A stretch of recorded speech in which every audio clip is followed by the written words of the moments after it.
ये हमारे स्किन का सबसे ऊपर कौन सी, एपिथेलियल लेयर, उसके बाद बेसमेंट मेम्ब्रेन, नेक्स्ट उसके बाद डर्मिस, और उसके नीचे सबकुटेनियस लेयर किसकी बनी रहती, ये हमारे एपिथेलियल टिश्यू हो जाएंगे ऊपर में, और जो डर्मिस लेयर है वो कनेक्टिव टिश्यू की बनी है,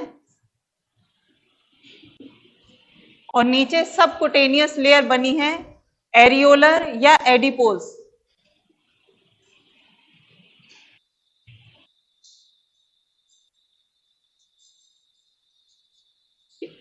सबसे ज्यादा ब्लड सप्लाई, जैसे एपिथेलियम में क्या बोला था आपको कल में कि इसमें ब्लड सप्लाई नहीं होती है, तो इसको ब्लड सप्लाई मिलती कहां से है, क्योंकि डर्मिस वाली लेयर यानी कि कनेक्टिव टिश्यू में सबसे ज्यादा ब्लड सप्लाई होती है। तो यहां से डिफ्यूजन के थ्रू ब्लड, जो आपकी स्ट्राइटेड सिंगल अगर लेयर है तो कोई जाने की जरूरत नहीं है, ब्लड की कोई जरूरत नहीं है, लेकिन अगर सिंगल लेयर्ड नहीं है, ये मल्टी लेयर्ड है, तो जो नीचे वाली लेयर हो जाती है एपिथेलियल की, उनको ब्लड सप्लाई होती है, क्योंकि न्यूट्रिएंट चाहिए रहता है और ऑक्सीजन चाहिए रहती है और अपनी CO2 निकालनी रहती है। ठीक है, इसके नीचे एरियोलर और एडिपोज ये भी टिश्यू हो जाते हैं। जैसे अगर कनेक्टिव टिश्यू में देखेंगे तो ये क्या है, नाम से ही पता चल रहा है, ये आपको कनेक्ट कर रही है बॉडी ऑर्गन को, क्योंकि इसके बाद हमारे बॉडी ऑर्गन पाए जाएंगे, बॉडी ऑर्गन को एपिथेलियल सराउंडिंग की जो स्किन या कह दीजिए कोई भी लेयर होती है उससे कनेक्ट करती, जोड़ने का काम करेगी। तो अगर हम कनेक्टिव टिश्यू में देखते हैं तो कितने प्रकार के होते हैं, आपके एनसीईआरटी में 3 तरीके के कनेक्टिव टिश्यू हैं मेन। पहला लूज कनेक्टिव टिश्यू, सेकंड है डेंस, पूरा लिख लीजिएगा कनेक्टिव टिश्यू, स्पेशलाइज्ड।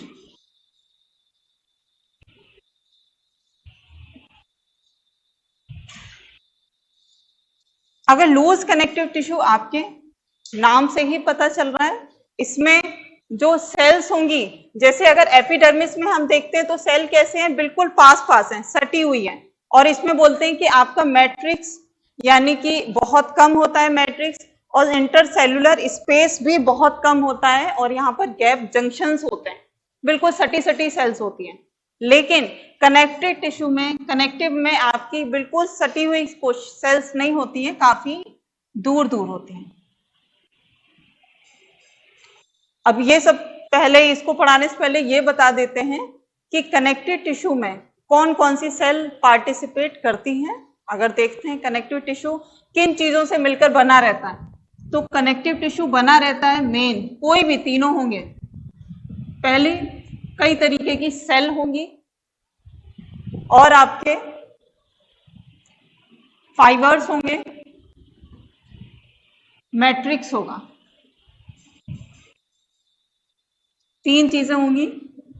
अगर सेल देखते हैं कनेक्टिव टिश्यू में, जैसे कि आपके एनसीईआरटी में एक डायग्राम बना हुआ है एरियोलर वाले टिश्यू का, उसमें सारी सेल्स हैं। सेल अगर हम देखते हैं तो एक मास्ट सेल है,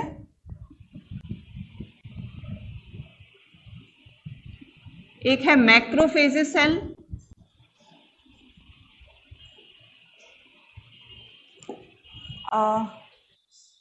इओसिनोफिल, डस्ट सेल तो बेटा जो आपके लंग्स में पाई जाती है उनको बोलता है, और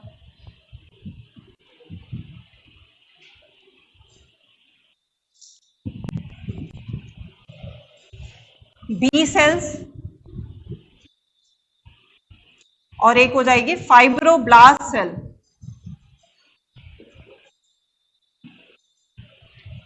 मेन ये वाली सेल होती है लगभग सारे कनेक्टिव टिश्यू में।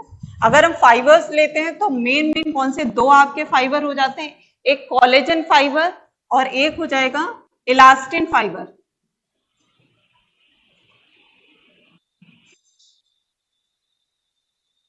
कोलेजन फाइबर और इलास्टिन फाइबर।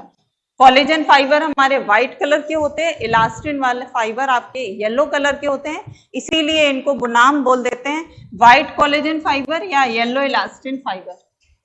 और ये जो फाइबर होते हैं किसके बने रहते हैं, प्रोटीन के। प्रोटीन के बने रहते हैं, जैसे नाम से कोलेजन फाइबर है, तो ये कौन सी प्रोटीन से बना होता है? Collagen protein.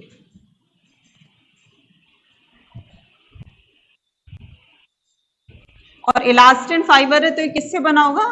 Elastin protein. Last है मैट्रिक्स। मैट्रिक्स क्या हो जाता है? जो द्रव्य पाया जाता है, जैसे कोई भी आपकी सेल है, ये सेल पड़ी हुई है और ये जो इसमें द्रव्य है, ये आपका मैट्रिक्स कहलाता है। तो ये मैट्रिक्स किन चीजों से मिलकर बना रहता है? कार्बोहाइड्रेट या पॉलीसेक्राइड बोल सकते हैं।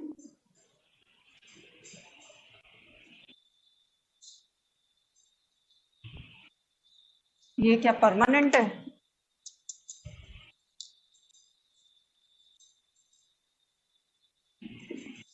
पॉलीसेक्राइड और प्रोटीन,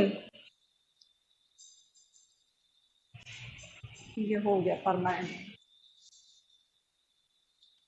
ठीक, ये पॉलीसेक्राइड और प्रोटीन का बना रहेगा। जैसे ये देखते हैं, ये हमारी सेल हो गई और इसमें जो मैट्रिक्स है, अब ये मैट्रिक्स बनाता कौन है? सेल तो अपने आप है। जैसे फाइब्रोब्लास्ट सेल, अगर ये 5 सेल हैं, इनका फंक्शन देख लेते हैं। तो इनकी सेल, अगर आपने, चूंकि आप में से कई बच्चे पढ़ चुके हैं ये वाला चैप्टर, तो एनसीईआरटी में ये जो 5 सेल हैं, ये लगभग किससे मिलती जुलती हैं? किससे रिसेंबल करती हैं? ल्यूकोसाइट या लिम्फोसाइट, ये कह सकते हैं डब्ल्यूबीसी हैं। डब्ल्यूबीसी में भी, चलिए कोई बताएगा बच्चा, डब्ल्यूबीसी में कितनी सेल्स होती हैं? ग्रेनुलोसाइट और ए ग्रेनुलोसाइट। ग्रेनुलोसाइट में कौन कौन सी? ये हो गया हमारा। अगर देखते हैं डब्ल्यूबीसी में,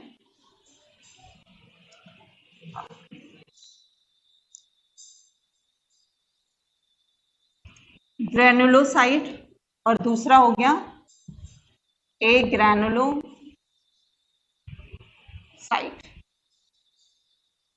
डब्ल्यूबीसी और आरबीसी में क्या? डब्ल्यूबीसी में पहले तो ये हो जाता है, डब्ल्यूबीसी का साइज आरबीसी से बड़ा होता है कि छोटा? बड़ा।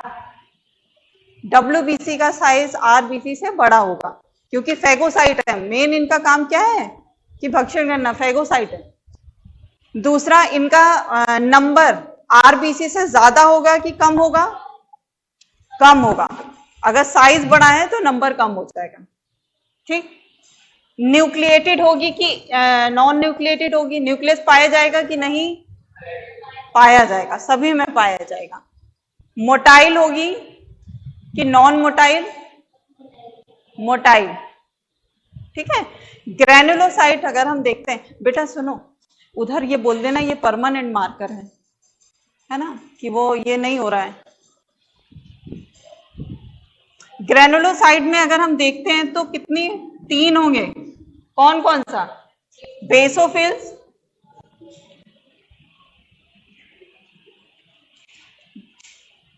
इओसिनोफिल, तीसरा न्यूट्रोफिल। ये परमानेंट वाला ही है, नहीं हो रहा। वो बोले कि ब्लैक से लिखिए।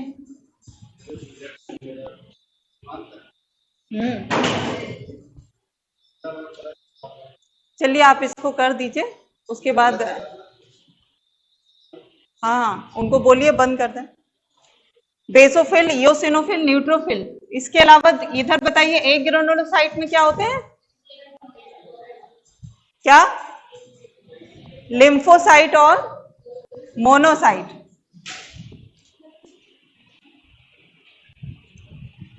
Lymphocyte, monocyte. फंक्शन देख लीजिए। जैसे बेसोफिल है, ये 3 चीजों का सिक्रेशन करेगा, हिपेरिन, हिस्टामिन और सेरोटोनिन।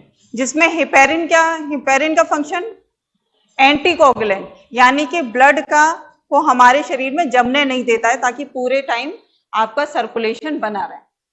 ठीक है। एंटीकोगुलेंट का काम करता है हिपेरिन।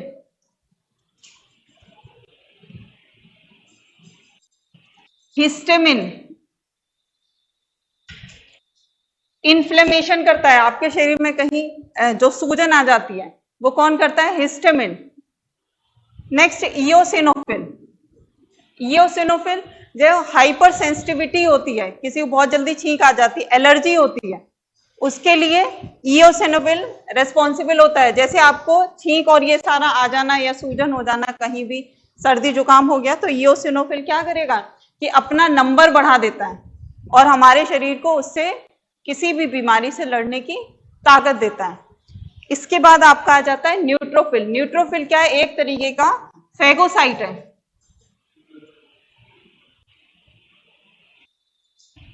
न्यूट्रोफिल एक तरीके का फैगोसाइट है, यानी कि क्या करेगा बताइए, कोई बच्चा बताएगा?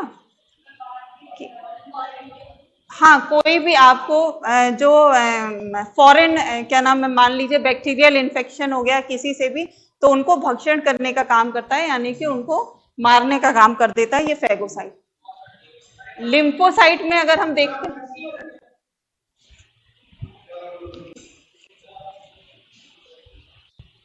फिर कलर से करना पड़ेगा, क्योंकि ये इसीलिए मैंने कलर्ड यूज किया था पहले, ग्रीन कलर, लेकिन ये नहीं है ब्लैक, क्योंकि कल मैं भी ये वाला यूज कर लिया था। नीला चला लेंगे, आप इसको कर दीजिए गीले कपड़े से।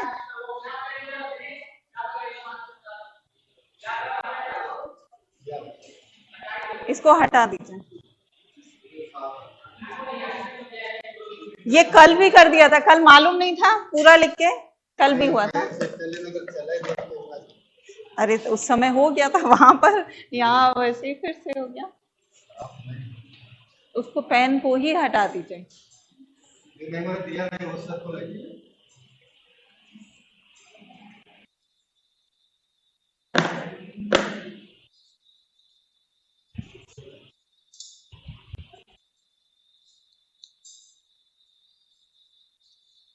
पूरा उस पे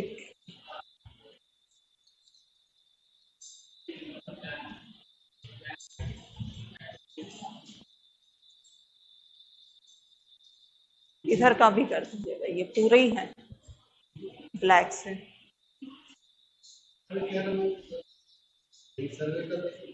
ये ब्लैक वाले ना आप पेन ही हटा दीजिए, क्योंकि जो भी होगा ना वो गड़बड़ हो गया है अब,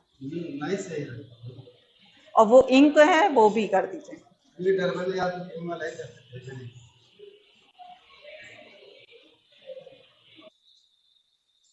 देखिए ग्रीन वाला कितने अच्छे से हट, तुरंत ही हो गया था।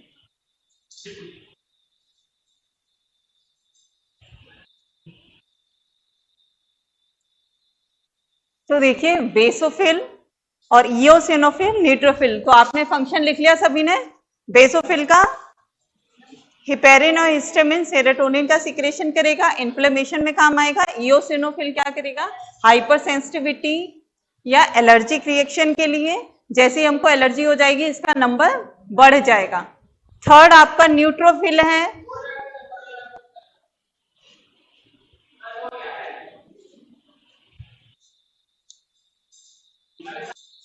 हाँ हाँ, थर्ड आपका जैसे 3 हो गए,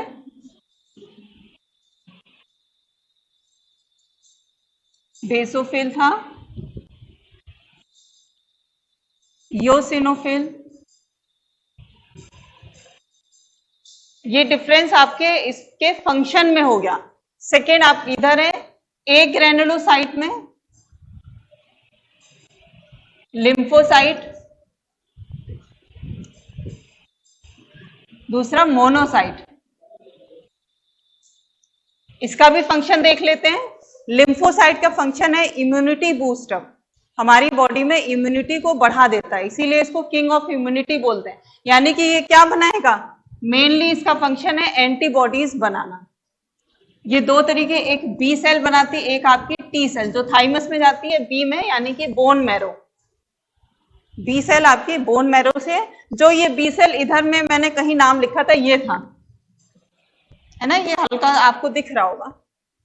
मोनोसाइट का फंक्शन क्या है? ये भी एक तरीके के फैगोसाइट हैं, मोटाइल होते हैं। फैगोसाइट का मतलब अपने किसी भी शिकार को पकड़ना, तो कोई पकड़ने वाला कैसा होना चाहिए, एक जगह खड़े होके तो नहीं पकड़ सकता, दौड़ दौड़ के पकड़ने वाला होना चाहिए। तो दौड़ के पकड़ने के लिए क्या होना, मोटाइल। ये कैसे होते हैं, मोटाइल, ये चल नहीं रहा है। साइज की अगर बात कर देते हैं, ये भी फेगोसाइट है,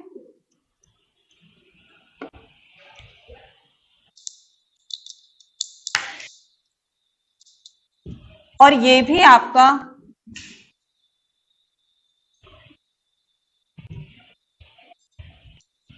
ये भी फेगोसाइट। साइज में देखते हैं, ये छोटा है, इसका साइज कैसा है, छोटा है। मोटाइल ये भी है, ये भी मोटाइल है, इसका साइज छोटा है। इसका साइज क्या है, मैक्रोफेजेस। जो आपने ये नाम था, ये दिख रहा है हल्का सा, फिर से ये लिख देते हैं, मास सेल सेकेंड,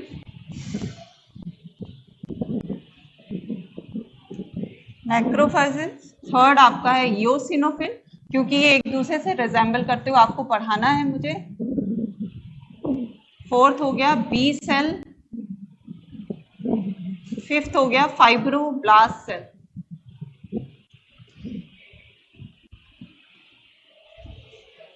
ये फेगोसाइट सेल कैसी होती हैं, साइज में बड़ी होती हैं, मोटाइल हो गई, इन्हीं को मैक्रोफेज सेल भी इन्हीं को बोला जाता है। अब आ जाते हैं साइज के आकार पे कि इनका न्यूक्लियस कैसा होता है।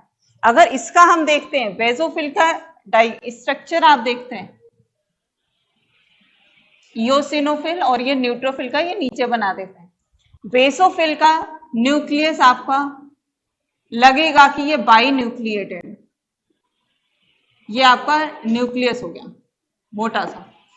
इओसिनोफिल का न्यूक्लियस क्या है, ये साइड में ये एक पतले धागे नुमा ये संरचना हो जाती, थिन, ऐसे करके न्यूक्लियस। और तीसरा न्यूट्रोफिल का न्यूक्लियस आपका बहुत सारे न्यूक्लियस होते हैं, इसलिए चूंकि मॉर्फोलॉजी में इसके न्यूक्लियस 3 भी हो सकते हैं, 4 भी हो सकते हैं, 5 भी हो सकते हैं। जैसे जैसे इसकी एज बढ़ती जाएगी न्यूक्लियस का नंबर बढ़ता चला जाता है। तो इसका चूंकि नंबर ज्यादा होता है, यानी कि चेंज होता रहता है सभी सेल्स में, तो इसको बोल देते हैं पॉलीमॉर्फोन्यूक्लियस ल्यूकोसाइट, क्योंकि WBC का दूसरा नाम क्या है, ल्यूकोसाइट, इसलिए इसका एक और नाम है पी पॉलीमॉर्फोन्यूक्लियस लिम्फोसाइट, पॉलीमॉर्फो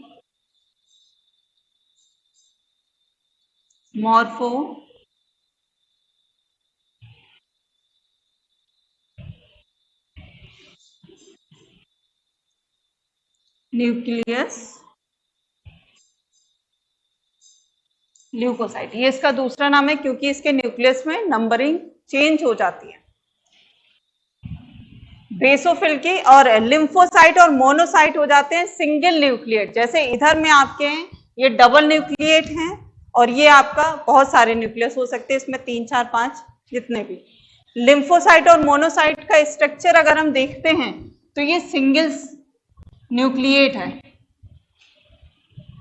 इसका साइज बड़ा है, जैसे इतना बड़ा साइज हो, और एक सिंगल न्यूक्लियस, सिंगल न्यूक्लिएट। इसमें रिजेंबल अगर करना होगा, मास सेल कौन सी हो जाएगी हमारी बेटा, बेसोफिल। बेसोफिल को जो आपकी एक एनसीईआरटी में देखो एरियोलर टिश्यू का एक डायग्राम बना हुआ है, वो बेसोफिल से ये रिजेंबल कर रही है, मास सेल बेसोफिल से। जैसे मास सेल की बात अगर हम कर देते हैं, तो ये जो अभी कौन सा बताया था, कुफ्फर सेल किस में पाई जाती है, लिवर में, और डस्ट सेल लंग्स में। नेक्स्ट इओसिनोफिल, आपके इओसिनोफिल है, मैक्रोफेजेस किससे मिल रहा है, मोनोसाइट से, क्योंकि इसका साइज बड़ा है, और ये मैक्रो मतलब इसका भी साइज बड़ा है, फेजेस मतलब जो ये आपके जो फॉरेन मटेरियल होंगे या बैक्टीरिया होंगे उनको खाने का काम करेगा, भक्षण का काम करेगा। बी सेल आपकी रिजेंबल करेंगी ये लिम्फोसाइट को, जो इम्यूनिटी को आपकी बढ़ाएंगे कैसे, एंटीबॉडीज बना के। ये क्या बनाएंगे, एंटीबॉडीज हमारे बॉडी में, फॉर्मेशन ऑफ एंटीबॉडीज। अब आ जाते हैं लास्ट सेल पर, कौन सी वाली है, फाइब्रोब्लास्ट सेल। फाइब्रोब्लास्ट में फाइब्रो का मतलब हो जाता है फाइबर, ऐसे धागे नुमा संरचना, तंतु। ब्लास्ट का मतलब किसी भी आप सेल के आगे ब्लास्ट लगा देंगे, इसका मतलब वो क्या करेगा, एक नई सेल को क्या, कोई भी चीज वो बनाएगा, जनरेट करेगा कोई भी चीज। तो ये किसकी करेगा, ये वाली जो फाइब्रोब्लास्ट सेल होती है, कोशिका होती है, ये फाइबर्स का फॉर्मेशन करती है। किसमें फॉर्मेशन करती है, कनेक्टिव टिश्यू में। ये आपके जो इतने भी कनेक्टिव टिश्यू होते हैं, इसमें जो फाइबर पाए जाते हैं कौन कौन से, कोलेजन फाइबर, इलास्टिन फाइबर, इनका फॉर्मेशन कौन सी सेल करेगी, फाइब्रोब्लास्ट सेल। क्लियर हुआ। अब जैसे आप देख लीजिए, जो एक डायग्राम बना हुआ है, अब यहां पर हाथ से ही बनाना पड़ेगा आपके, जो एरियोलर टिश्यू का एक डायग्राम बना है, उसमें देखिए ये जो इतनी बड़ी सी ब्रांच्ड सेल है जिससे फाइबर निकले हुए हैं ब्लू कलर के, ये कौन से फाइबर हैं, ये जो सेल है ये कौन सी वाली सेल है, ये फाइब्रोब्लास्ट सेल है। और ये फाइबर होंगे आपके कोलेजन भी हो सकते हैं, इलास्टिन फाइबर भी हो सकते हैं, ठीक। और इसमें जो सेल बनी हुई है, कौन कौन सी बनी हुई है, सारी बनी है।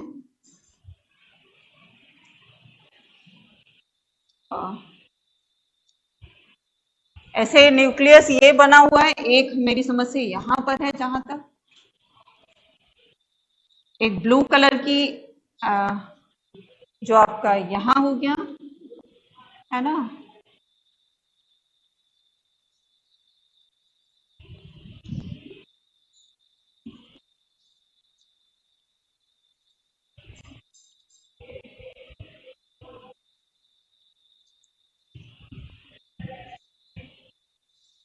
देखिए लमसम ऐसा करके कुछ बनाया डायग्राम। तो अगर ये हम देखते हैं तो ये वाली कौन सी सेल हो गई, क्योंकि मान लीजिए डायग्राम आ सकता है कि ये वाली सेल और ये वाली सेल कौन सी है, बुक में शायद 2 ही 3 के नाम दिए हुए हैं, तो इसका नाम क्या हो जाएगा बताइए डायग्राम से, इओसिनोफिल, ठीक है, इसका नाम हो जाएगा इओसिनोफिल।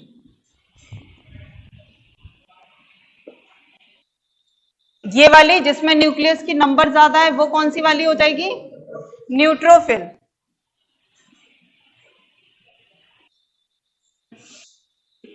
ये वाली जो ब्लू कलर में है बेसोफिल, क्योंकि ये बेसिक डाई से कलर्ड होती है।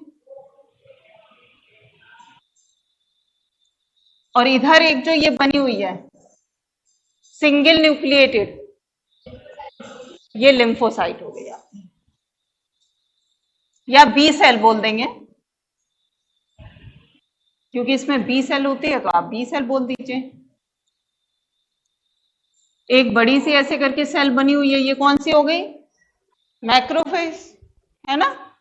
और इधर में है ऐसे करके, ये कौन सी होगी, फैट सेल या एडिपोज।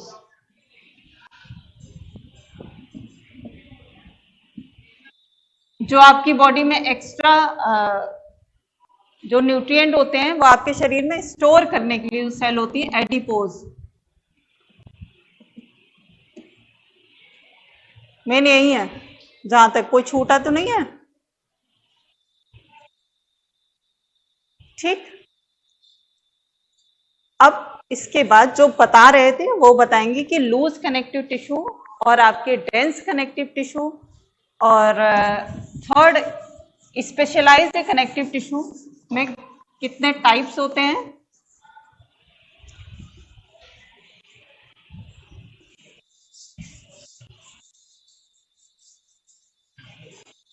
चलिए, लूज कनेक्टिव टिश्यू में कोई बच्चा बताएगा कितने टाइप होते हैं,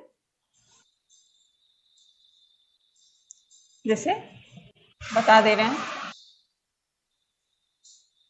लूज कनेक्टिव टिश्यू, और सेकेंड आपका हो गया डेंस,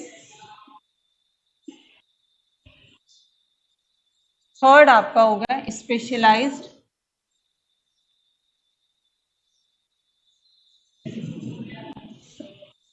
टाइप कितने हो जाएंगे? 3। लूज में 2 पार्ट हो जाएंगे आपके, कौन कौन से 2 हो गए? एक हो गया एरियोलर, दूसरा हो गया एडिपोज,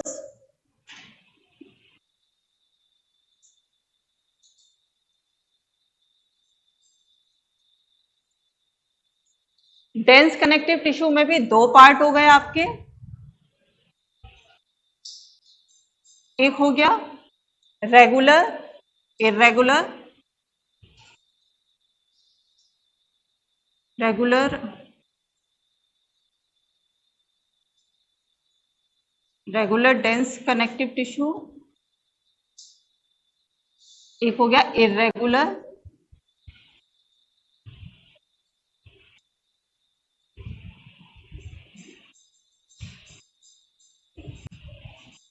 स्पेशलाइज्ड में अगर देखेंगे तो इसमें 2 हो गए पार्ट, कौन कौन से हो गए? एक हो गया आपका स्केलेटल, दूसरा हो गया लिक्विड। स्केलेटल 2 हो गए फिर से, एक आपका हो गया कार्टिलेज और एक हो गया बोन।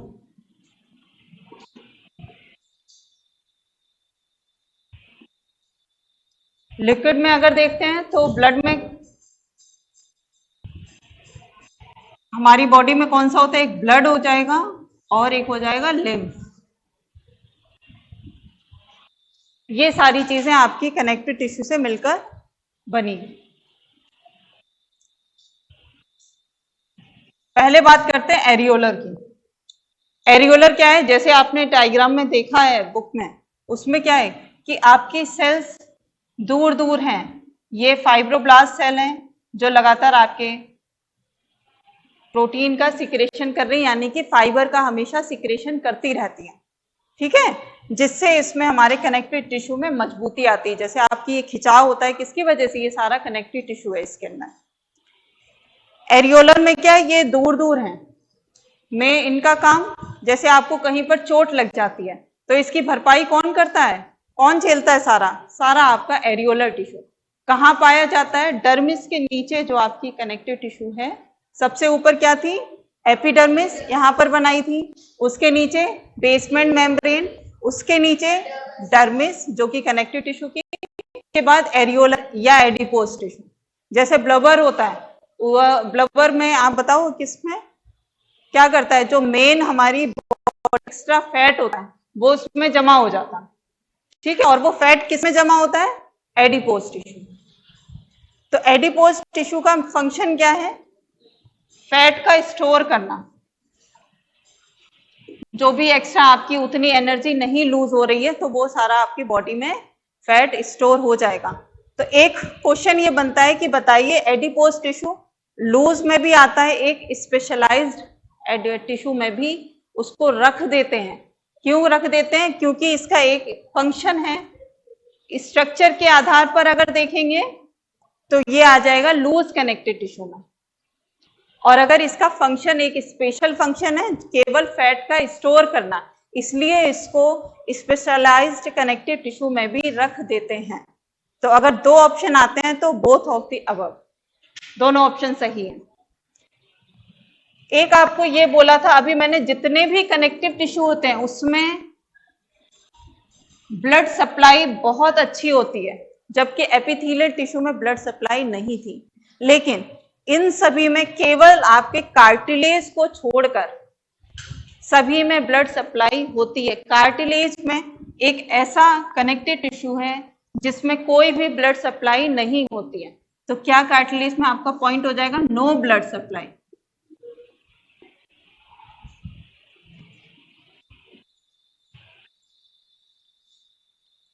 ठीक है, ये हो गया एरियोलर, एडिपोज। एरियोलर जो टिश्यू बना है उसी में अगर आपने फैट की कोई भी सेल बना दी तो वो आपका एडिपोज हो जाएगा। कोई स्ट्रक्चर में कोई भी अंतर नहीं है। नेक्स्ट आ जाते हैं डेंस कनेक्टिव टिश्यू। डेंस मतलब, डेंस का हिंदी क्या, सघन, यानी कि बहुत टाइट से आपस में, और किसी भी चीज में जो आप देखिए सेल से मिलकर बना है, फाइबर से मिलकर बना है और मैट्रिक्स से मिलकर बना है। अगर हम यहाँ वाले आपके कनेक्टिव टिश्यू देखते हैं, इसमें मैट्रिक्स ज्यादा होता है, और डेंस में अगर देखते हैं तो इन सेल्स में जो आपके एनसीईआरटी में डायग्राम बना होगा उसमें फाइबर ज्यादा होंगे, सेल और मैट्रिक्स बहुत कम मात्रा में होगा। अपनी एनसीईआरटी बुक से देखिएगा। जैसे रेगुलर में क्या है, अगर हम इसका डायग्राम देखते हैं, बीच बीच में ये आपके फाइब्रोब्लास्ट सेल हैं,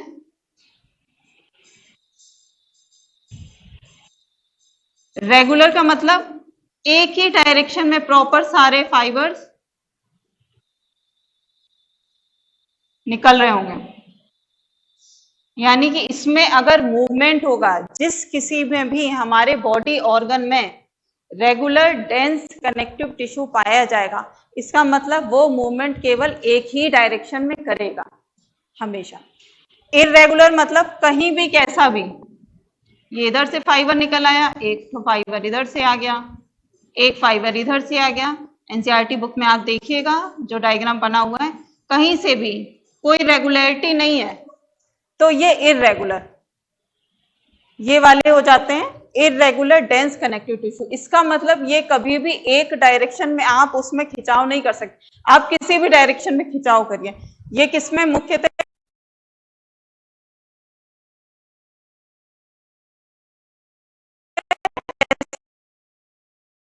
इधर से खींचो चाहे इधर से खींचो, इररेगुलर डेंस कनेक्टिव टिश्यू, क्योंकि ये किसी भी डायरेक्शन में हमारे कोलेजन फाइबर पाए जाते हैं, तो इसीलिए हम उसमें खिंचाव कहीं से भी कर लेते हैं, या इलास्टिन फाइबर।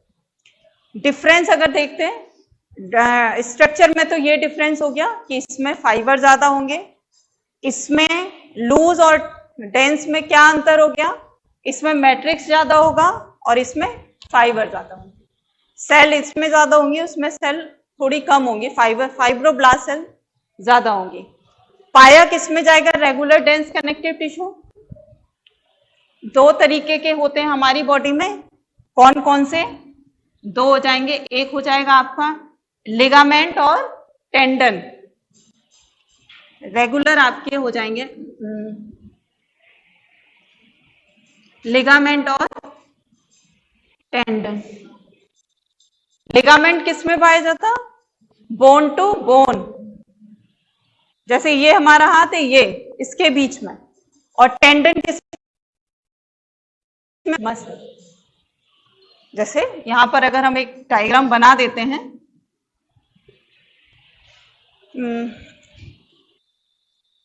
लिगामेंट और टेंडन।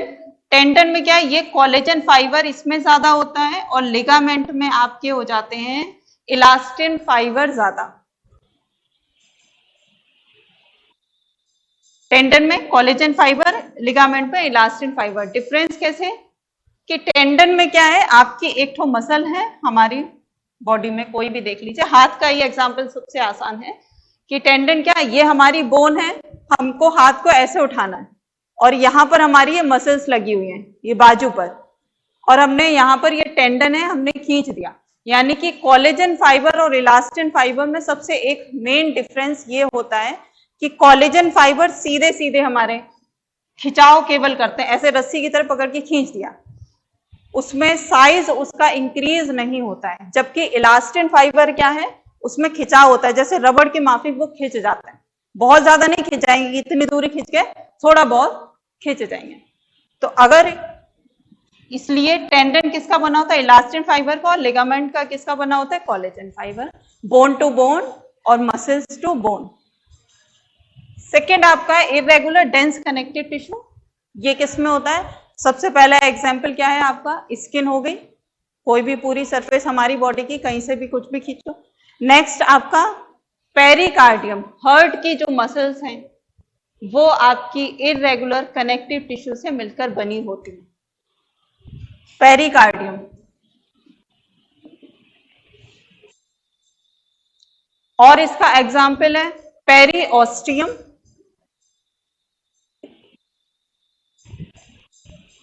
और एक और एग्जाम्पल है इसका, पेरिकॉन्ड्रियम। ऑस्टियम और कॉन्ड्रियम क्या, कार्टिलेजिनस, जितनी भी कार्टिलेज होती है हमारे शरीर में, उनके चारों ओर जो ये आपकी कनेक्टिव टिश्यू पाए जाएंगे, जो लेयर होगी, परत होती है, वो हो जाती है पेरिकॉन्ड्रियम, कार्टिलेज से मिलकर। ऑस्टियम जो आपके बोन की लेयर होती है, वो पेरिओस्टियम कहलाती है। जैसे ये आपकी हड्डी हो गई, तो इसके चारों ओर जो ये यहाँ पर लेयर होगी कनेक्टिव टिश्यू से मिलकर बनी, वो किसकी बनी होगी, उसको नाम देंगे पेरिओस्टियम। किसकी बनी होगी, irregular dense connective tissue. Clear हुआ इतना। नेक्स्ट हम देखते हैं, इसके बाद एग्जाम्पल आपको हो गए। नेक्स्ट आपका हो गया स्पेशलाइज्ड। स्पेशलाइज्ड में पहला है स्केलेटल, जो हमारे शरीर का पूरा ढांचा होता है, जिसको हम चलने में भी सहायता करते हैं कि चल रहे हैं। ये किसकी वजह से चल रहे हैं, जो कि हमारे शरीर जो हड्डियों से मिलकर बना है पूरा, तो यानी कि लोकोमोशन और मूवमेंट करता है। लोकोमोशन का मतलब एक जगह से हम ऐसे करके चल दिए, लोकोमोशन, और अगर ऐसे हाथ हिला रहे हैं एक जगह बस खड़े होके, ये क्या हो गया, मूवमेंट हो गया। ये आपको जहां तक है पता होगा। ये देखते हैं, कार्टिलेज और बोन में डिफरेंस बना देते हैं। कार्टिलेज का मेन कैरेक्टर क्या, कि इसमें कोई भी ब्लड सप्लाई नहीं होती है, और बोन में आपकी ब्लड सप्लाई होती है। कार्टिलेज क्या है, मेन आपका इलास्टिन फाइबर से मिलकर बना होता है, जबकि बोन में हमारे कैल्शियम का और कार्बोनेट, फॉस्फेट का डिकम्पोजिशन होता है, जिसकी वजह से ये हार्ड हो जाती है। कौन सी सेल से मिलकर बनी होती है कार्टिलेज, कार्टिलेज आपकी बनी रहती है, जैसे फाइब्रोब्लास्ट है नाम, ऐसे ही इसकी सेल का नाम होता है chondroblast cell.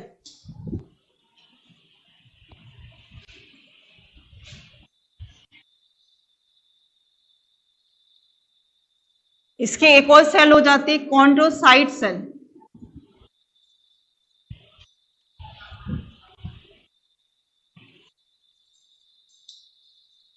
Chondroblast cell immature cell होगी, जो नई सेल बनाने का काम कर रही होगी। कॉन्ड्रोब्लास्ट किसको बना रही होगी, कॉन्ड्रोसाइट सेल। तो इमैच्योर कौन सी हो गई, कॉन्ड्रोब्लास्ट, और कॉन्ड्रोसाइट आपकी मैच्योर सेल हो गई, जो आगे जाके पूरा कार्टिलेज का निर्माण कर देती है। इसी तरीके से आपकी बोन में जो बोन हो जाती है, उसमें भी दो सेल हो जाती है। कैसे नाम से, ऑस्टियोब्लास्ट और ऑस्टियोसाइट।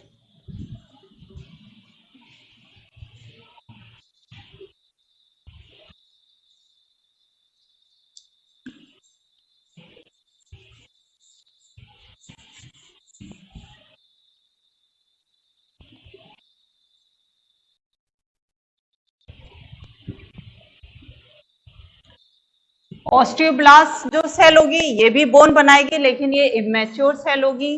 ब्लास्ट लगा हुआ है, इसका मतलब ये नई सेल का निर्माण कर रही होगी, बना रही होगी, फॉर्मेशन कर रही होगी। किसका, ऑस्टियोसाइट का। और ऑस्टियोसाइट ये आपकी मैच्योर सेल हो जाती है, चाहे इधर में साइट लगा हो चाहे इधर में साइट लगा हो, दोनों ही आपकी मैच्योर सेल हो जाती हैं। जहां पर ब्लास्ट लगा होगा वो आपकी इमेच्योर सेल हो जाएगी, नई सेल बनाने का फॉर्मेशन कर रही होगी। नेक्स्ट, कार्टिलेज कौन सी प्रोटीन से मिलकर बना होता है, कॉन्ड्रिन प्रोटीन। और बोन बनी होती है ओसिन प्रोटीन की। स्ट्रक्चर अगर हम देखते हैं कार्टिलेज का, तो ऊपर आपकी ये फाइब्रोब्लास्ट सेल, जो कि फाइबर, थोड़ा बहुत फाइबर का फॉर्मेशन करेगी, और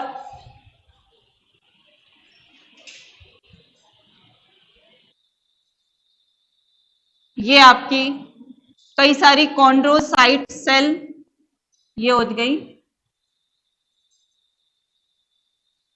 कॉन्ड्रोसाइट सेल के ऊपर एक कवरिंग होती है, जो कई सारे मिलके इसको लैकुने बोल देते हैं। इसमें ये फाइबर भी होते हैं, कोलेजन फाइबर। और कार्टिलेज आपका किस किस में पाया जाता है, कुछ एग्जाम्पल देंगे? जैसे ये कान का ईयर पिन्ना हो गया, ये आपका कार्टिलेज का बना है। नोज की जो आगे वाली हिस्सा हो गया, ये कार्टिलेज का बना है। हमारे लैरिंग्स में जो शी शेप्ड है वो कार्टिलेज का है, लेकिन वो कौन सी कार्टिलेज है? हाइलिन कार्टिलेज, वो कार्टिलेज अलग वाली, ठीक है। और ले लीजिए एंटीरियर एंड ऑफ क्या नाम है, लिम्स, जो आपकी जो पसलियां होती हैं उसका एंटीरियर एंड उसमें पाया जाता है। और आपकी हो गई बोन की जो लॉन्ग बोन हो जाती है उनके सिरों पर कार्टिलेज पाया जाता है।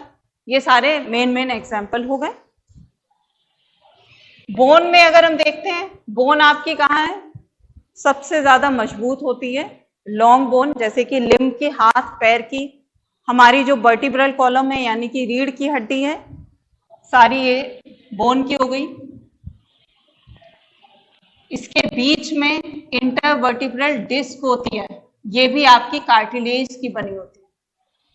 ये कोलेजन कार्टिलेज हो गया, है ना। अभी बता देंगे कौन कौन से। वर्टिब्रल कॉलम के बीच में, दो वर्टिब्री के बीच में जो जगह होती है वो भी आपकी कार्टिलेज की बनी होती है। कौन सी? कोलेजन वाले, व्हाइट कोलेजन कार्टिलेज। ये आपका बोन कंप्लीट। शरीर में हमारे बोन का अगर हम स्ट्रक्चर देखते हैं, क्या क्या चीजें बोन में रहती, अगर स्ट्रक्चर देखते हैं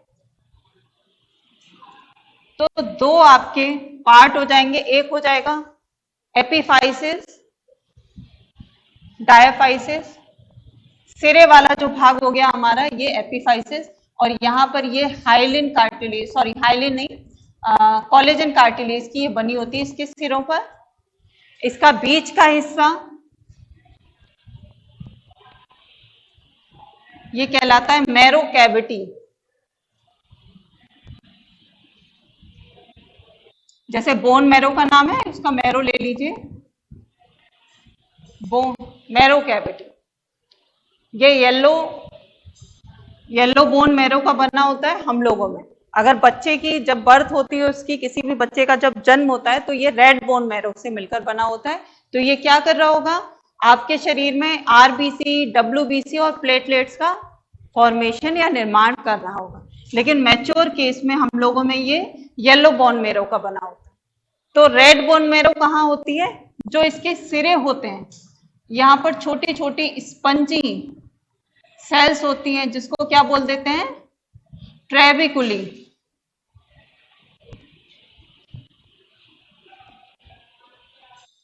इसके बीच में, जैसे ये सेल है आपकी, इसके बीच में ये जो जगह है, यहां पर आपका रेड बोन मैरो पूरा भरा रहता।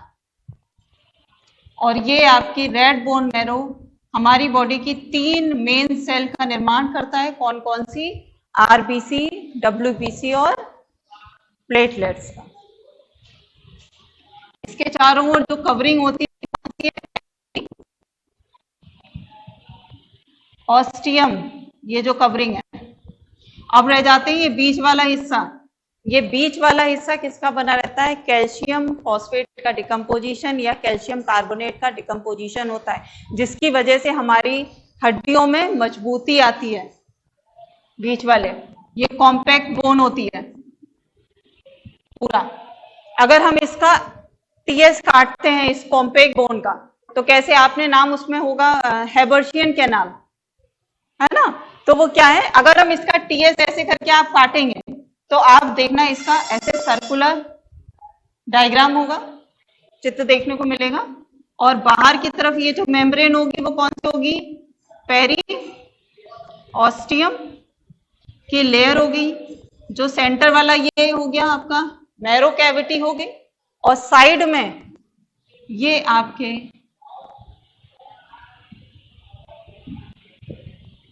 जैसे एक ऐसे सर्कुलर में ये लैकुनी सेल्स पाई जाती है।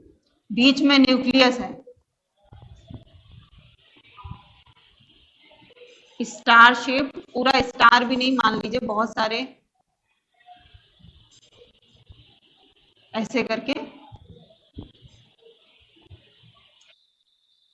ये जो सेल हैं चारों ओर, ये लेकुनी हो जाएंगी। ये कौन सी वाली सेल हो जाएंगी? Osteoblast cell. ये जो आपकी थी ऑस्टियोब्लास्ट सेल हमारी ऑस्टियोसाइट सेल में मिल जाएंगी। और इन ऑस्टियोसाइट सेल जिसमें कवरिंग होती है वो कौन सी कवरिंग हो गई? लेकुनी। ये मान लीजिए आपका नाम डायग्राम दिया हो, आपको बताने को बोला जाएगा, तो ये हो जाएंगी ऑस्टियोसाइट सेल। ये जो सेंटर में ये जो जिसके चारों ओर ये लेकुनी या आप कह सकते हैं ऑस्टियोसाइट सेल जिसके सराउंडिंग में होती है, वो जहां से ब्लड सप्लाई हमारी होती है, इसको बोल देते हैं हेबर्शियन कैनाल।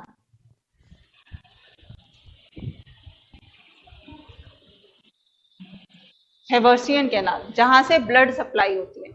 इसका जो मैट्रिक्स बनाता है, यही जो साइटोब्लास्ट है, ये जो सेल होती है ऑस्टियोब्लास्ट सेल, यही हमारे इसके बीच में जो मैट्रिक्स पाया जाता है, जितना भी थोड़ा बहुत आपका मैट्रिक्स होता है, वो आपकी सारी कौन बनाता है? ऑस्टियोब्लास्ट सेल बनाएंगे, क्योंकि ब्लास्ट का मतलब फॉर्मेशन जो कर रही हूँ।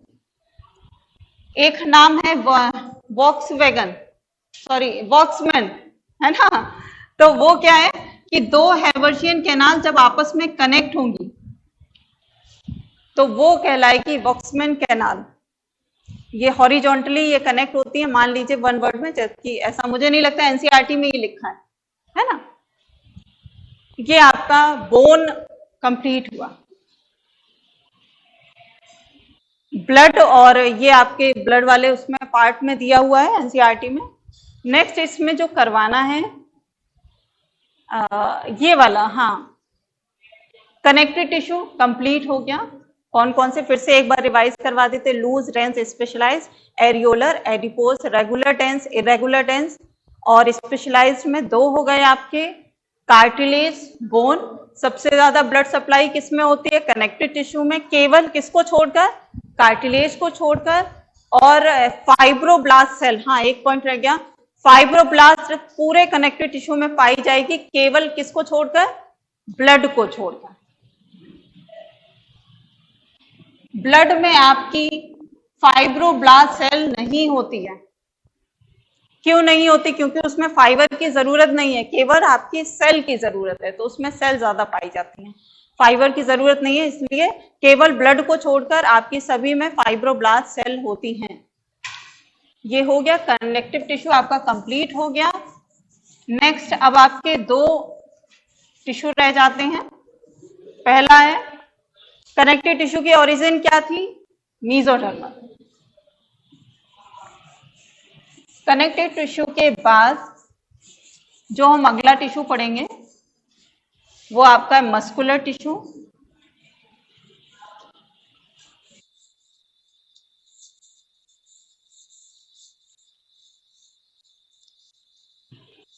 मस्कुलर टिश्यू का ओरिजिन क्या है? मीजोडर्मल। एम से मस्कुलर, एम से मीजोडर्मल।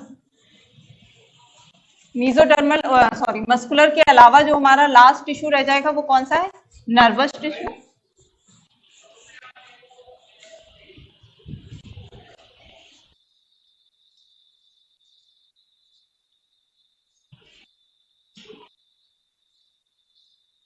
मस्कुलर, और आपका लास्ट है नर्वस। अगर ओरिजिन देखते हैं तो इसकी मस्कुलर की होगी मीजोडर्मल, नर्वस की हो गई एक्टोडर्मल,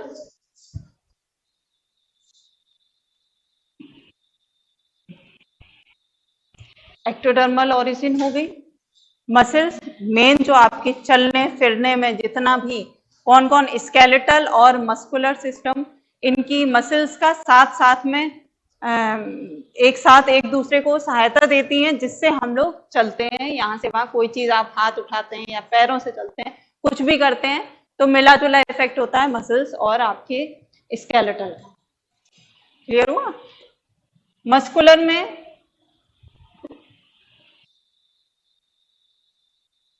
स्ट्रक्चर में आपके एनसीईआरटी में स्ट्रक्चर में तीन मसल्स दी हुई हैं। कौन कौन सी तीन हैं? पहली स्ट्राइटेड,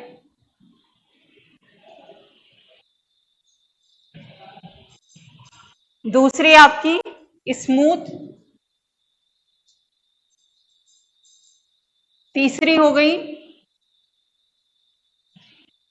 कार्डियक।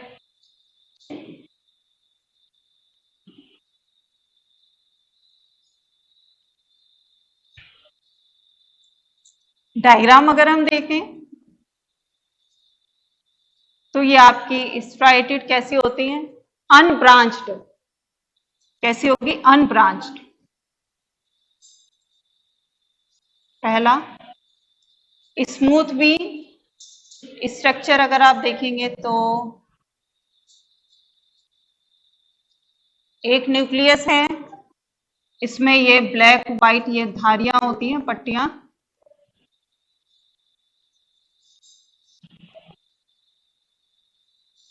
बीच में कहीं कहीं न्यूक्लियस होता है, तो ये सिंसाइसियल न्यूक्लियस, बहुत सारे न्यूक्लियस होते हैं। कार्डियक की देखेंगे ब्रांच्ड हो गई,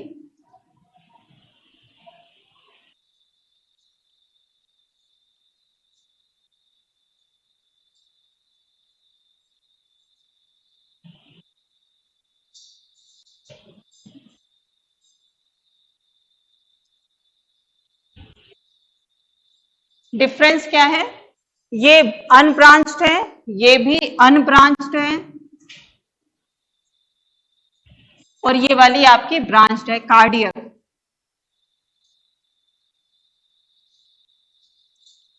इसमें न्यूक्लियस, एक सेल में बहुत सारे न्यूक्लियस होते हैं, मल्टी न्यूक्लिएटेड, तो इसको क्या बोल देते हैं, सिंसाइसियल।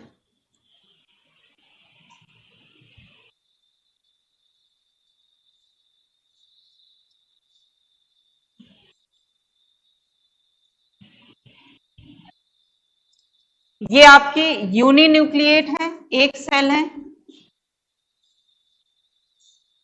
ये भी यूनिन्यूक्लिएट होती है।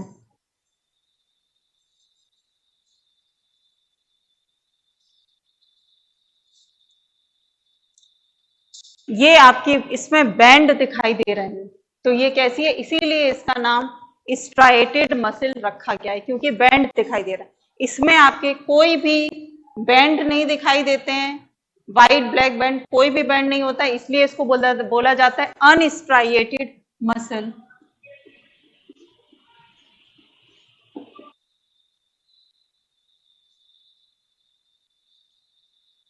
कार्डियक में भी आपके बैंड दिखते हैं, तो ये भी स्ट्राइटेड मसल हो जाती है। अब डिफरेंस, चौथा डिफरेंस क्या हो जाता है, ये हमारी वॉलंटरी मसल होती है, हमारी इच्छा अनुसार काम करती है।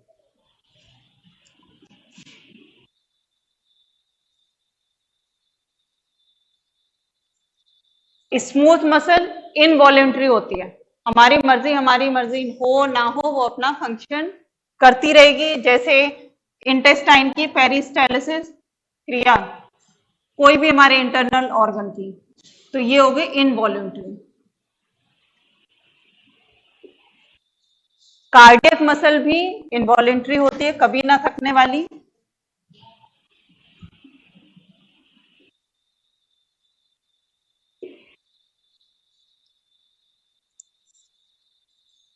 मेन ये आपके डिफरेंसेस हो गए। ये कहाँ पाई जाएंगी, इनवॉलेंट्री है, तो जैसे हाथ पैर चलने उठने में जितना भी एनर्जी का लॉस होता है, वो अधिकतर हम लोगों के चलने में कौन सी स्ट्राइटेड मसल हो जाती हैं, जो फैटिग हुई होती हैं। स्मूथ मसल हमारे जितने भी आपके विसरल पार्ट होते हैं हमारी बॉडी के, इंटरनल ऑर्गन, उन सभी में स्मूथ मसल रहेगी, और कार्डियक मसल हार्ट में रहेगी। क्लियर हो गया इतना। अब ये जैसे कि हमारे स्ट्राइटेड मसल है, तो इसमें क्या हो जाता है, मसल का कॉन्ट्रैक्शन और रिलैक्सेशन होता है। किसकी वजह से, जैसे हमने नर्व उसको बोला कि गर्म, उसको छू लिया किसी भी, सॉरी गर्म का तो एएनएस हो जाता है, मान लीजिए चल रहे हैं या कहीं भी ये हाथ हमने ऊपर किया, तो किसकी वजह से, मसल कॉन्ट्रैक्शन हुआ, इस वजह से हमारी बॉडी में जितने भी चलना फिरना उस वजह से हो जाता है, और आराम से लेटे हुए तो मसल हमारी कैसी है, रिलैक्स है।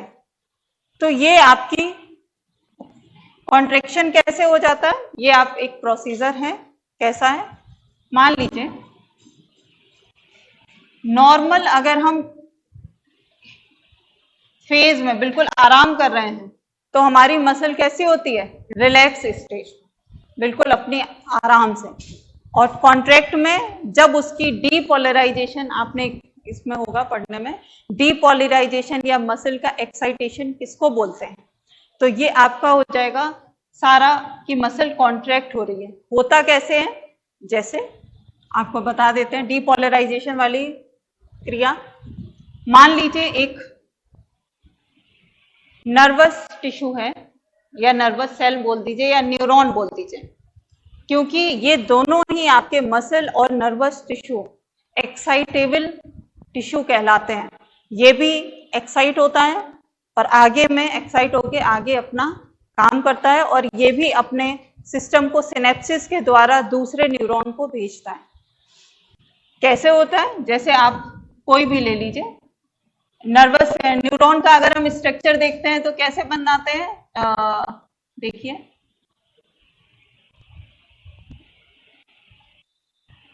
ये डेंड्राइट्स हो गए, बीच में न्यूक्लियस हो गया, ये एक्सॉन हो गया, एक्सॉन पर ये कवरिंग हो गई माइलिन शीथ की,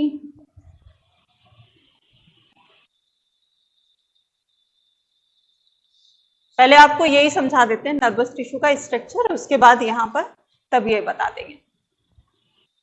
नर्वस टिश्यू क्या हो जाएगा, एक्टोडर्मल इसकी ओरिजिन हो जाती है।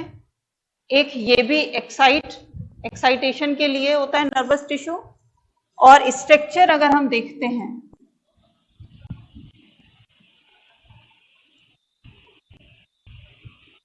दो तरीके के नर्वस टिश्यू होते हैं, एक सेंसरी और एक मोटर। ये मेरा थोड़ा टेढ़ा मेढ़ा हो गया, ये न्यूक्लियस रहा, सिंगल न्यूक्लियस, ये डेंड्राइट्स हो गए आपके, एक्सॉन निकला हुआ है जो लंबा आपके धागे नुमा संरचना, जो एक न्यूरॉन से दूसरे न्यूरॉन को जोड़ने का काम करता, बीच में इसके शीथ लगी रहती है। नर्वस जो न्यूरॉन होता है,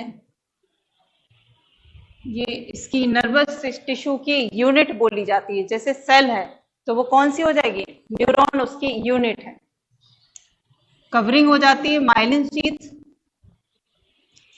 माइलिन शीथ जिसमें पाया जाता है माइलिनेटेड और नॉन माइलिनेटेड में डिफरेंस क्या हो जाता है, जिसमें माइलिन की कवरिंग होगी उसमें आपके कोई भी मैसेज होता है बहुत तेजी से फास्ट जाता है, और नॉन माइलिनेटेड में फास्ट नहीं जाता है।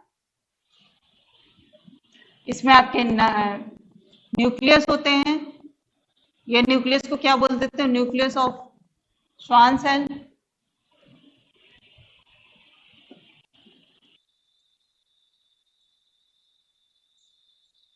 ये जो बीच में जोड़ हो गया, ये नोड जो कहलाएगा वो क्या हो जाएगा, नोड ऑफ रेनबियर।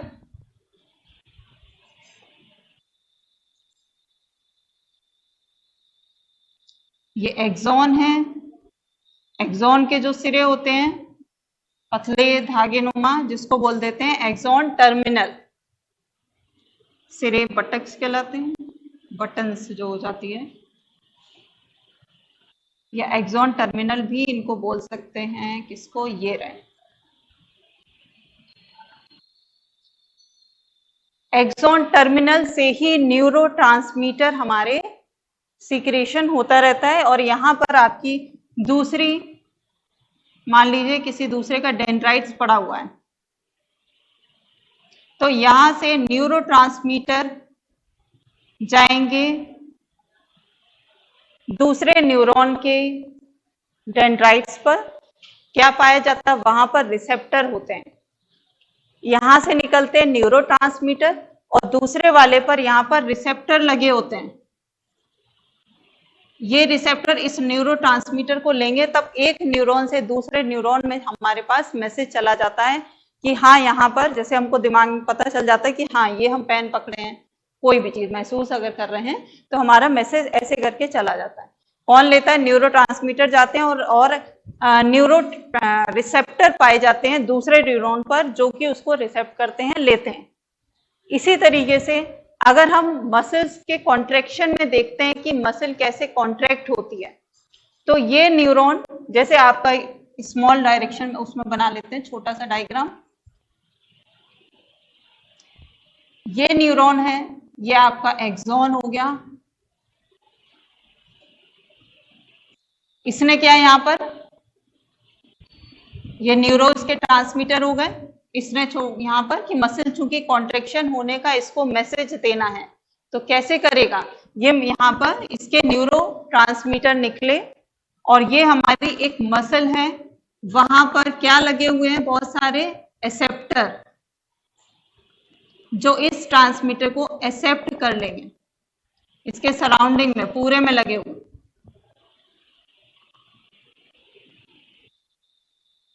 इसको दूसरे पेन से बना देते हैं, कलर्ड पेन से। जैसे ये न्यूरोट्रांसमीटर हमने रेड से बना दिया,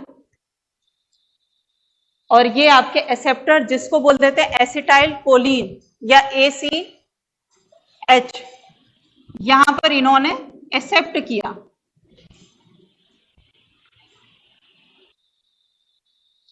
क्योंकि ये नर्वस और ये आपकी मस्कुलर, इसका जंक्शन होता है, इस जंक्शन को क्या बोल देते हैं, न्यूरोमस्कुलर जंक्शन, यानी कि NMJ, न्यूरोमस्कुलर जंक्शन। यहां पर इस जगह पर क्या काम होता है, सबसे पहला ये स्टेप होता है आपके मसल कॉन्ट्रैक्शन का। अभी आपकी मसल कॉन्ट्रैक्ट नहीं हुई है या डीपोलराइजेशन नहीं हुआ है। जैसे ही यहां पर इन्होंने एक्सेप्ट किया, हमारी जो मसल है इसके अंदर आपका पोटेशियम पाया जाता है बहुत अधिक मात्रा में, और मसल के बाहर सोडियम आयन रहता है। जैसे ही इन्होंने एक्सेप्ट किया, वैसे ही ये जो लेयर होती है मसल की सराउंडिंग, ये आपकी सोडियम के लिए परमिएबल हो जाएगी। जैसे ही एक्सेप्ट किया, नहीं एक्सेप्ट किया, मान लीजिए न्यूरो उसने ट्रांसमीटर को एक्सेप्ट नहीं किया, तो हमारी ये परमिएबिलिटी नहीं होती है, ना के बराबर होती है। ये कह दीजिए इम्परमिएबल होती है, तो ऐसा नहीं है, थोड़ा बहुत सोडियम अंदर बाहर जाता रहता। लेकिन जैसे ही ये ACH ने या एसिटाइल कोलिन ने हमारा एक्सेप्ट किए न्यूरोट्रांसमीटर, वैसे ही ये परत सोडियम के लिए क्या हो जाएगी, परमिएबल, और सोडियम हमारा बाहर से अंदर की तरफ सोडियम आ जाएगा। ये सेकेंड स्टेप हो गया। पहला स्टेप जंक्शन का हो गया, सेकेंड स्टेप ये हो गया। इसी को बोल देते हैं डीपोलराइजेशन या एक्साइटेशन। सोडियम के अंदर आने को ही बोल देते हैं डीपोलराइजेशन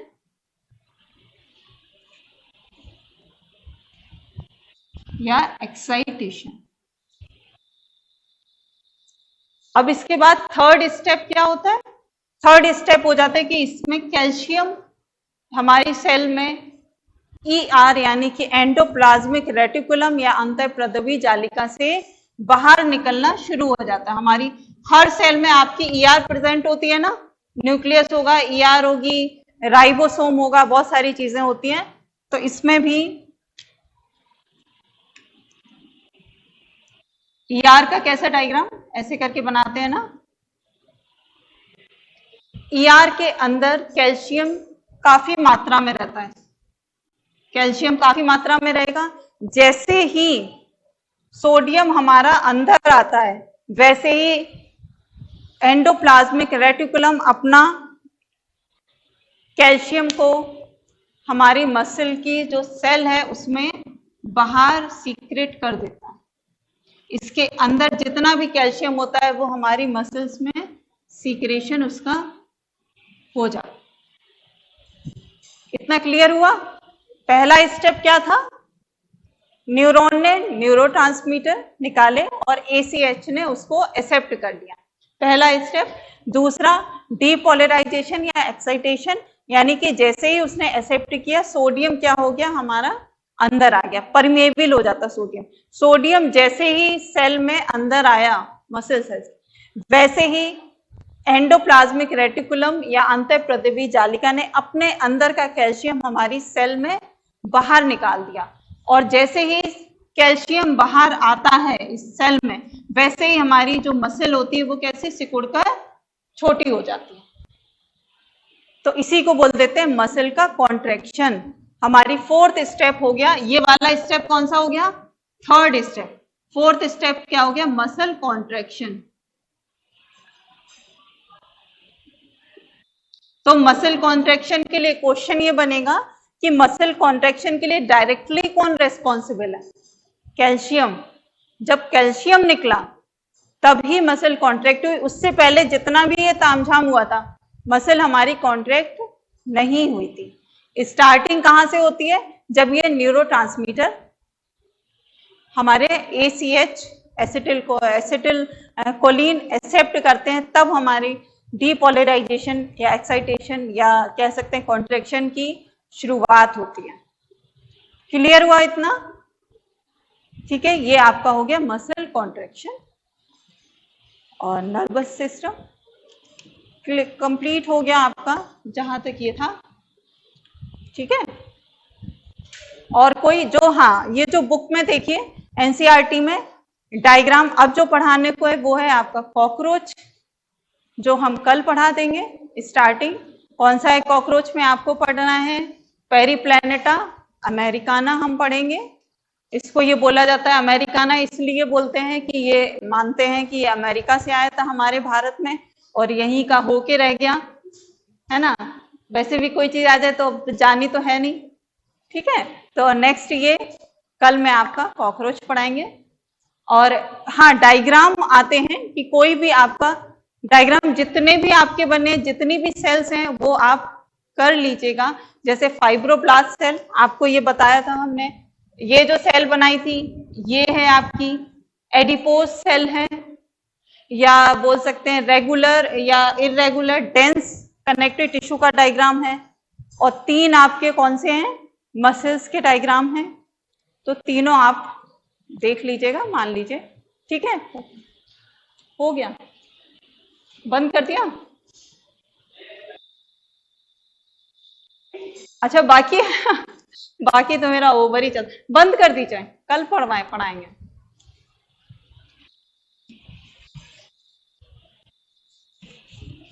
जैसे कॉकरोच में अगर हम देखते हैं,